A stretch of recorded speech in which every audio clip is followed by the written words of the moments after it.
Hi, എന്നാണ്ട് വിശേഷം? എല്ലാവരും സുഖമായിട്ടിരിക്കുകയാണോ? ജോലിക്ക് പോകുന്നവരാണെങ്കിൽ എപ്പോഴും ചിന്തിക്കുമല്ലേ, കുറച്ച് സാധനങ്ങളൊക്കെ ഉണ്ടാക്കി അങ്ങനെ ഫ്രിഡ്ജിൽ വെച്ച് കഴിഞ്ഞാൽ എന്തൊരു സമാധാനമായിരിക്കും എന്ന്. അങ്ങനെ വീട്ടിലേക്ക് പോരുമ്പോൾ കുറച്ച് കറികളും സാധനങ്ങളൊക്കെ ഫ്രിഡ്ജിലുണ്ട് എന്ന് ആലോചിക്കുമ്പോൾ തന്നെ ഒരു സമാധാനമാണ്. അങ്ങനെ കുറച്ച് പുളിശ്ശേരിയും മത്തിക്കറിയും ബീഫ് വേവിച്ചതും ഒക്കെ ഫ്രിഡ്ജ് കയറ്റി വെക്കാനായിട്ട് ഞാൻ പ്ലാൻ ചെയ്തിരിക്കുന്ന ഒരു ദിവസമാണ് കേട്ടോ ഇന്ന്. പണ്ട് ഒരു ചായ പോലും മര്യാദയ്ക്ക് ഇടാൻ അറിയത്തില്ലാത്ത ഒരാളായിരുന്നു കേട്ടോ ഞാൻ. പക്ഷേ ഇപ്പം ഓരോന്നും പഠിച്ചു തുടങ്ങി. അതെല്ലാം ഉണ്ടാക്കി വെച്ച് കഴിയുമ്പം അതിൻ്റെ ഒരു കളറ്, ആ ചട്ടിയിലിരിക്കുന്ന ഒരു ലുക്ക്, അതെനിക്ക് ഭയങ്കര ഇഷ്ടമാണ് കേട്ടോ.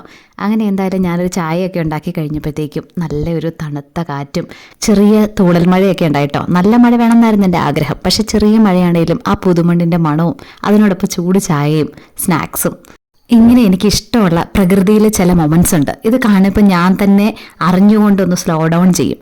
ഇതൊന്ന് എൻജോയ് ചെയ്ത് ഇരുന്ന് പതിയെ ചായ കുടിക്കും. അതിൽ നിന്ന് കിട്ടുന്ന ഒരു എനർജി, ആ ഒരു പോസിറ്റിവിറ്റി ഭയങ്കര അട്രാക്റ്റീവാണ് കേട്ടോ.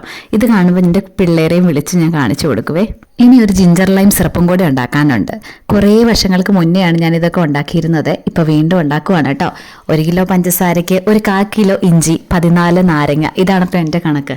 അപ്പോൾ ഇതൊക്കെ ഉണ്ടാക്കി വെച്ച് കഴിയുമ്പം അതിൻ്റെ ഒരു കളറും ഒപ്പം വെറുതെ വെള്ളം ഒന്ന് ഒഴിച്ച് കുടിച്ചാൽ മതി. എപ്പോൾ ആണെങ്കിലും ഒരു സിറപ്പും ജിഞ്ചർ ലൈമും ഉണ്ടെങ്കിൽ ഏത് വിരുന്നുകാരെയും നമുക്ക് പെട്ടെന്ന് തന്നെ സ്വീകരിക്കാനായിട്ട് സാധിക്കും. എന്നൊക്കെ ഉണ്ടാക്കി വെച്ചാലും മോട്ടിവേറ്റ് ചെയ്യാൻ ഇതുപോലെ ഒരാളും പെട്ടെന്ന് കഴിച്ചു തീർക്കാൻ കുറേ മക്കളും ഉണ്ടെങ്കിൽ എന്ത് രസമല്ലേ. അപ്പോൾ കൂടുതൽ വിശേഷങ്ങളായിട്ട് അടുത്ത വീഡിയോയിൽ കാണാവേ. Bye. Thank you for watching.